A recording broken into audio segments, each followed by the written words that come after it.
కోట్లాది మంది భక్తుల మనోభావాలతో ముడిపడి ఉన్నటువంటి ఏదైతే తిరుమల లడ్డూలో నెయ్యి కల్తీ వ్యవహారం ఉందో దీనిలో అయితే సిట్ అయితే దూకుడు పెంచడం జరిగింది. ఈ సందర్భంగా నాడు ప్రత్యేక అధికారిగా చేశారు. తర్వాత ఈవోగా కూడా వ్యవహరించినటువంటి ధర్మారెడ్డి కొంత కీలక సమాచారాన్ని సిట్ అధికారులకైతే ఇచ్చినట్టుగా తెలుస్తుంది. ఒక రకంగా బయట జరుగుతున్న ప్రచారం ప్రకారం ధర్మారెడ్డి అప్రూవర్గా మారాడా అంటే ఎస్, అవుననే సమాధానం వస్తుంది.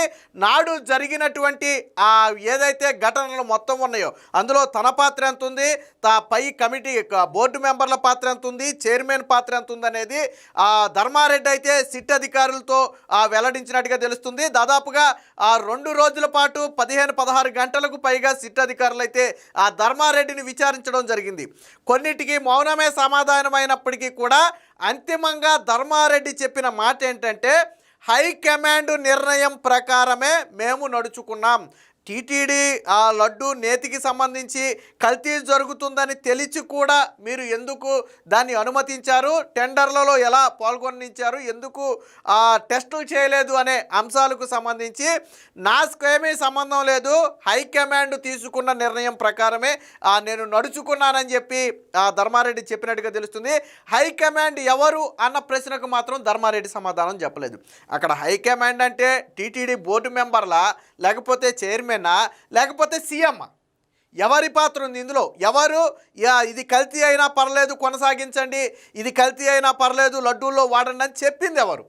కల్తీ అని తెలిసి కూడా అనుమతి ఇచ్చింది ఎవరు? సో అనే విషయానికి ధర్మారెడ్డి సమాధానం చెప్పలేదు. బట్ హైకమాండ్ అనే మాట అయితే చెప్పినట్టుగా తెలుస్తుంది. ఇది మంగళవారం జరిగినటువంటి విచారణ. అలాగే బుధవారం కూడా విచారణ జరిగింది. సో బుధవారం జరిగినటువంటి విచారణలో ఏం చెప్పాడు? నేను ఒక్కడనే తప్పు చేశానా? ఆ రోజు సంతకం చేసిన చైర్మన్తో పాటు ఇతర అధికారులు కూడా తప్పు చేసినట్టే కదా, నన్ను ఒక్కడనే మీరు ఎందుకు ప్రశ్నిస్తున్నారు, నా ఒక్కడి మీద మీరు ఎందుకు తప్పేసినట్టు మాట్లాడుతున్నారని చెప్పి సిట్ అధికారులను ఎదురు క్వశ్చన్ చేసినట్టుగా కూడా తెలిసింది. అంటే నా ఒక్కడి పాత్రే కాదు, ఇంకా చాలామంది పాత్ర ఉంది కదా, నన్ను ఒక్కడనే ఎందుకు ఇబ్బంది పెడుతున్నారన్న ధోరణిలో ధర్మారెడ్డి మాట్లాడినట్టుగా అయితే తెలుస్తుంది. సో ఇవన్నీ కూడా దగ్గరగా పరిశీలిస్తే అర్థమవుతుంది ఏంటంటే, ధర్మారెడ్డి దాదాపుగా అప్రూవర్గా మారటానికి సిద్ధంగా ఉన్నాడు. మారాడా లేదా అనేది కాసేపు పక్కన పెడితే, ఉన్న విషయాలు అంటే కొన్ని విషయాలు పేర్లు అయితే దాస్తున్నాడు, కానీ జరిగింది వాస్తవమేనని ఒప్పుకుంటున్నటువంటి పరిస్థితి. సో దీన్ని బట్టి చాలా స్పష్టంగా అర్థమవుతుంది ఏంటంటే, ఆ రోజు నేతిలో ఖచ్చితంగా కల్తీ అనేది జరిగింది. 100కు 200% జరిగిన మాట వాస్తవం. కల్తీ జరుగుతుందని నాడు బోర్డు మెంబర్లతో పాటు టీటీడీ ఈవోగా ఉన్నటువంటి ధర్మారెడ్డికి తెలిసిన మాట కూడా వాస్తవం. కానీ వీరెవరూ కూడా దీన్ని అడ్డుకోలేదు. ఎందుకు? ఇదే సమయంలో వివిధ కంపెనీలు ఏదైతే నెయ్యిని సరఫరా చేసినటువంటి ఏఆర్ డైరీ కావచ్చు, లేదా వైష్ణవి కావచ్చు, మాల్మంగా కావచ్చు, వీళ్ళందరూ ఎప్పుడైనా ప్రతినిధులు మిమ్మల్ని సంప్రదించారా? మీరేమైనా డబ్బులు డిమాండ్ చేశారా? 318 రూపాయలకే నెయ్యి ఇస్తున్నప్పుడు మీరు ఎందుకు అనుమానం పడలేదు?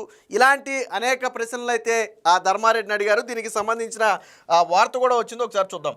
ఇక్కడ చూడండి, ధర్మారెడ్డి స్పష్టంగా చెప్పాడు, హైకమాండ్ ఒత్తిడితోనే కల్తీ నెయ్యి కొనుగోలు, సిట్ అధికారుల ప్రశ్నలకు ధర్మారెడ్డి జవాబు. సో దీన్ని బట్టి ఒకటి స్పష్టం, కల్తీ నెయ్యి అని తెలిసి కూడా కొనుగోలు చేశారు అంటే హిందువుల మనోభావాలతో సంబంధం లేకుండా కోట్లాది మంది భక్తులు వెంకటేశ్వర స్వామిని వేడుకోవడానికి వచ్చి ప్రసాదంగా స్వీకరించే లడ్డూలో కల్తీ అని తెలిసి కూడా కొనుగోలు చేసిన మాట వాస్తవం. దానికి ఎవరు కారణం అంటే హైకమాండ్. హైకమాండ్ ఎవరనేది ధర్మారెడ్డే చెప్పాలి. సో అంటే బోర్డు మెంబర్లా నేను ఇందాక చెప్పినట్టుగా, లేకపోతే నాడు చైర్మన్గా ఉన్నటువంటి వైవి సుబ్బారెడ్డా, లేదా జగన్మోహన్ రెడ్డి పాత్ర ఏమైనా ఉందా? ముఖ్యమంత్రి ఏమైనా ఆదేశాలు ఇచ్చాడా ఆ నేతినే కొనుగోలు చేయమని? సో హైకమాండ్ అంటే మరి ఎవరు ఉంటారు? ఇంకా వాళ్ళకంటే పెద్ద హైకమాండ్ అంటే వాళ్ళే ఉంటారు. సో అది ధర్మారెడ్డే చెప్పాల్సి ఉంటుంది.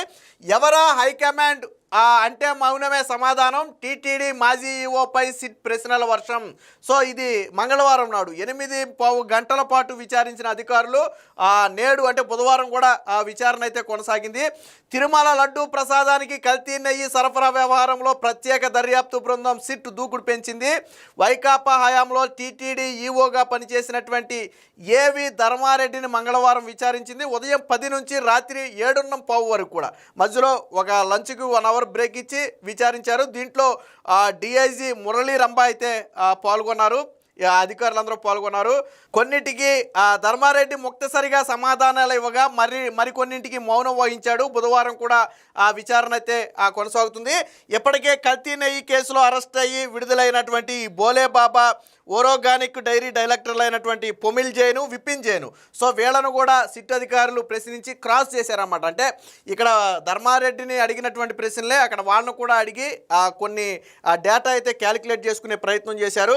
ఎందుకు బాధ్యతగా వ్యవహరించలేదనే ప్రశ్నకైతే సమాధానం ఇవ్వలేదు. లడ్డూకు కల్తీ నెయ్యి వస్తుంటే ఎందుకు అడ్డుకోలేదని సిట్ ప్రశ్నించగా హైకమాండ్ ఒత్తిడితోనే అనుమతించాల్సి వచ్చిందని ధర్మారెడ్డి సమాధానం ఇచ్చినట్లుగా తెలిసింది. ఎవరా హైకమాండ్ అని అడిగితే మాత్రం సమాధానం ఇవ్వలేదని తెలుస్తుంది. గతంలో టీటీడీ ప్రత్యేక అధికారిగా ఉన్నారు కదా, మరి ఎందుకు బాధ్యతగా వ్యవహరించలేదని ప్రశ్నించగా 2019లో బాధ్యతలు చేపట్టినప్పటి నుంచి భక్తులకు మెరుగైన సౌకర్యాలు అందించారని బదిలించారు. అంటే అడిగిన ప్రశ్నకు సంబంధం లేని సమాధానం ఇచ్చాడు. 2022 ఆగస్టులో తిరుపతి జిల్లాలోని పునబాకలోని వైష్ణవి, ఉత్తరప్రదేశ్లోని బోలేబాబా అగ్రి ఫుడ్స్, బోలేబాబా వీటికి సంబంధించినటువంటి డైరీలకు టెండర్లు ఖరారు చేయడంలో మీ పాత్ర ఎంత అన్న విషయాన్ని కూడా అడగడం జరిగింది. దీనికి సంబంధించిన మరికొంత వార్త కూడా ఒకసారి చూద్దాం. సో ఎవరెవరి ప్రమేయం ఉందనేది ఇక్కడ కీలకంగా అయితే రాబట్టారు. టీటీడీలో నెయ్యి, బియ్యం, జీడిపప్పు, యాలకులు ఇవన్నీ కూడా కీలకమైనటువంటి వస్తువులు. సో ఈ వస్తువులు కొనుగోలు అనేది ఎవరు జరుగుతుంది, నెయ్యి టెండర్లలో ఎవరెవరి ప్రమేయం ఉంటుంది, ఆయా ప్లాంట్లను ఎన్ని నెలలకు తనిఖీ చేస్తారు, లోటుపాట్లు మీ దృష్టికి ఏమైనా వచ్చాయా, ఏఆర్ డైరీ తిరుమలకు కిలో నెయ్యి 318 రూపాయలకే సరఫరా చేస్తామని చెప్పినప్పుడు అనుమానం ఎందుకు రాలేదు, నాణ్యమైన నెయ్యి ఆ ధరకు ఇవ్వలేరు కదా అని సిట్ అధికారులు ఆయన ప్రశ్నించారు. కొనుగోళ్లకు కమిటీని నియమిస్తామని ఏడాదికి ఒకసారి తనిఖీలు జరుగుతాయని చెప్పారు తప్ప మిగతా ప్రశ్నలకైతే ధర్మారెడ్డి సమాధానం అయితే ఇవ్వలేదు. ఇక అత్యంత కీలకమైనది ఏంటంటే మిల్క్ అనే పదాన్ని తొలగించడం. సో టీటీడీకి నెయ్యి సరఫరా చేయాలంటే సాధారణంగా కొన్ని పరిమితులు ఉంటాయి. అంటే కొన్ని క్వాలిఫికేషన్స్ ఉంటే వాళ్ళకి మాత్రమే టెండర్లు ఇస్తారు. ఏంటి ఆ క్వాలిఫికేషన్స్ అంటే, అదే జాతీయ డైరీ అనుకోండి, అంటే వివిధ రాష్ట్రాల్లో విస్తరించిన డైరీ అయితే దానికి రోజుకి 4 లక్షల లీటర్ల పాలు సేకరించే సామర్థ్యం ఉండాలి. లేదు రాష్ట్ర స్థాయి డైరీలు అనుకోండి, సో 2 లక్షల లీటర్ల పాలు సేకరించే సామర్థ్యం ఉండాలి. కొన్నేళ్ల క్రితమే ఈ నిబంధనలు ఉండగా మీ హయాంలో అంటే 2020 ఫిబ్రవరిలో ఈ మిల్క్ అనే పదాన్ని పూర్తిగా తొలగించారు. ఎందుకు తొలగించారు అనే విషయాన్ని ప్రశ్నించారు. అలాగే బోలీబాబా డైరీకి కాంట్రాక్ట్ కట్టపెట్టేందుకు నిబంధనలలో మార్పులు కూడా చేశారు కదా, ఎందుకు చేయాల్సి వచ్చింది అనేది అడిగారు. ఈ మిల్క్ అనే పదాన్ని 2020 ఫిబ్రవరిలో తొలగించి 2023 నవంబర్లో మళ్ళీ తిరిగి చేర్చారు. అంటే దాదాపుగా మధ్యలో 3 ఏళ్ల పాటు ఈ మిల్క్ అనే పదాన్ని తీసేసి టెండర్లను కట్టబెట్టారు. సో మిల్క్ అనే ఒక పదం అంటే ఏం సేకరించాలి వాస్తవానికి డైరీలు ఇప్పుడు 4 లక్షల లీటర్లు అయినా 2 లక్షల లీటర్లు అయినా ఏం సేకరించాలి, మిల్క్ సేకరించాలి. ఇక్కడ ఈ మిల్క్ అనే పదాన్ని దాంట్లో తీసేశారు. అసలు ఆడు వాటర్ సేకరించవచ్చు, లేదా నూనె సేకరించవచ్చు, లేదా జంతువుల కొవ్వు సేకరించవచ్చు, ఏదైనా సేకరించవచ్చు. ఆ మిల్క్ అనే పదాన్ని తీసేసింది ఎందుకయ్యా అంటే అందుకే తీసేసిన పదాన్ని మళ్ళీ ఈళ్ళ హయాంలోనే 2023 నవంబర్లో చేర్చారు. సో అంటే ఒక ప్రీ ప్లానెడ్గా చేసినటువంటి కల్తీ ఇది. ఇక బోలేబాబా డైరెక్టర్లు ఎప్పుడైనా మిమ్మల్ని కలిశారా అనే ప్రశ్నకైతే కలవలేదని సమాధానం ఇచ్చినట్టుగా తెలిసింది. ఇక వైవి సుబ్బారెడ్డి చైర్మన్గా ఉన్నాడు కాబట్టి ఆ సమయంలోనే ఈఓగా ఉన్నాడు కాబట్టి సో ఆయన పాత్ర మీద కూడా కొంత సమాచారం అయితే సేకరించారు. సో ఇక ధర్మారెడ్డి నిన్న విచారణ సందర్భంగా బయటికి వెళ్ళేటప్పుడు కొంతమంది తిరుమల లడ్డూ ఇచ్చే ప్రయత్నం చేస్తే తాను తీసుకోకుండానే వెనక్కి వెళ్ళిపోయినట్టుగా తెలుస్తుంది. దీనికి సంబంధించిన మరొక వార్త కూడా చూద్దాం. సో బుధవారం నాడు మరికొన్ని సమాధానాలు చెప్పాడు. చూడండి ఏమని చెప్పాడు. నేను చేసింది తప్పు అయితే ఆమోదించిన వారిది తప్పే కదా. నెయ్యి టెండర్ల నిబంధనల మార్పుపై అప్పటి చైర్మన్ను ఈఓకు కూడా తెలుసు. ఆయన ప్రత్యేక అధికారికి ఉన్నాడు ఆ టైంలో. సో ఈఓకు కూడా తెలుసు. సిట్ విచారణలో టీటీడీ మాజీ ఈఓ ధర్మారెడ్డి రెండో రోజు కూడా దాదాపుగా 7:30 గంటల పాటు అయితే ప్రశ్నించారు. దీనికి సంబంధించిన వార్త ఇంకోటి ఉంది చూద్దాం. అదనపు ఈఓగా కొనుగోళ్ల కమిటీలో కీలకంగా వ్యవహరించిన మీరు టెండర్ల నిబంధనలను ఎందుకు మార్చాల్సి వచ్చిందని విచారించగా ధర్మారెడ్డిని అయితే విచారించారు. అందులో సభ్యుల అంగీకారంతోనే ఇదంతా జరిగిందని, అనంతరం ఆ చైర్మన్గా ఉన్నటువంటి వైవి సుబ్బారెడ్డితో పాటు నాటి ఈఓ కూడా ఆమోదించారు. ఒకవేళ నేను చేసింది తప్పు అయితే వారు చేసింది కూడా తప్పే కదా అన్నట్టుగా ధర్మారెడ్డి అన్నట్టుగా ఆ సమాచారం. ఇందులో మీకు ముడుపులు ముట్టాయా అని అధికారులు ప్రశ్నిస్తే దానికి లేదని తలూపినట్టుగా తెలిసింది. సో ఈ మొత్తం వ్యవహారంలో తన పాత్ర నామమాత్రమేనని, అంత తక్కువ ధరకు నాణ్యమైన నెయ్యి రాదన్న విషయం అప్పటి చైర్మన్ వైవి సుబ్బారెడ్డితో పాటు మీకు తెలియదా, తెలిసి ఎందుకు నిర్ణయం తీసుకున్నారని అధికారులు ప్రశ్నించగా దానికి సమాధానంగా ఆ L1గా వచ్చినటువంటి టెండర్లకే మేము ఇచ్చామని చెప్పారు. వాస్తవానికి ఈ టెండర్లలో మార్పులు చేసి ఖరారు చేసి వాళ్లకు L1 వచ్చేటట్టుగా చేసిందే వీళ్ళు.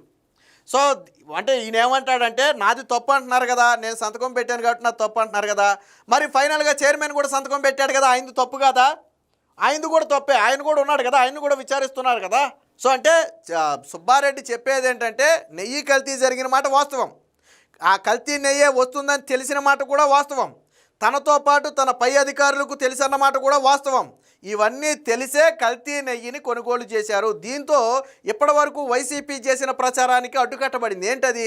అసలు కల్తీ నెయ్యి కాదు, కల్తీ జరగలేదు, వాళ్ళు చెప్పింది అది. దాదాపుగా ఎన్ని లక్షల లడ్డూలకో ఆ నెయ్యిని వారినట్టుగా టీటీడీ కూడా ఒక వివరణ కూడా ఇచ్చింది. అంటే ఎంతమంది భక్తులు ఈ కల్తీ నెయ్యితో చేసినటువంటి లడ్డూలు తిన్నారో ఒకసారి ఆలోచించండి. అయితే కల్తీలో ఏముంది అనేది మళ్ళీ తర్వాత మాట్లాడుకుందాం. వాస్తవానికి అందులో జగన్మోహన్ రెడ్డి నేను ఒక మాట చెప్పాడు, ఏమని, ఆవు సరిగ్గా తినపోతే పాలు తీస్తే ఈ విధంగానే వస్తుంది, లేకపోతే ఆవు అనారోగ్యంతో ఉన్నప్పుడు పాలు తీస్తే ఈ రకంగానే వస్తుందని చెప్పి ఏదో మాట్లాడి ట్రోల్ అయ్యాడు. సరే, ఇదంతా తర్వాత మాట్లాడదాం. కల్తీ జరిగిన మాట వాస్తవం, అందులో ఏం కల్తీ కలిసింది అనేది తర్వాత పక్కన పెడితే కల్తీ జరిగిన మాట వాస్తవం. ధర్మారెడ్డి అంటే నిన్న విచారణ సందర్భంగా ధర్మారెడ్డి వ్యవహార శైలిని చూస్తే ఖచ్చితంగా అప్రూవర్గా మారటానికి సిద్ధంగా ఉన్నట్టుగా తెలుస్తుంది. మరొకసారి సిట్ అధికారులు రావాల్సి ఉంటుందని కూడా నిన్న ధర్మారెడ్డికి అయితే చెప్పడం జరిగింది. తదుపరి విచారణలో ధర్మారెడ్డిని అరెస్టు చేస్తారని కూడా ప్రచారం జరుగుతుంది. ఏది ఏమైనా మొత్తంగా ధర్మారెడ్డి నోరు విప్పటంతో ఇప్పుడు నాడు చైర్మన్తో పాటు ఇతరుల అధికారుల మెడకు ఇది బలంగా చుట్టుకుంటుందనటంలో ఎటువంటి సందేహం లేదు.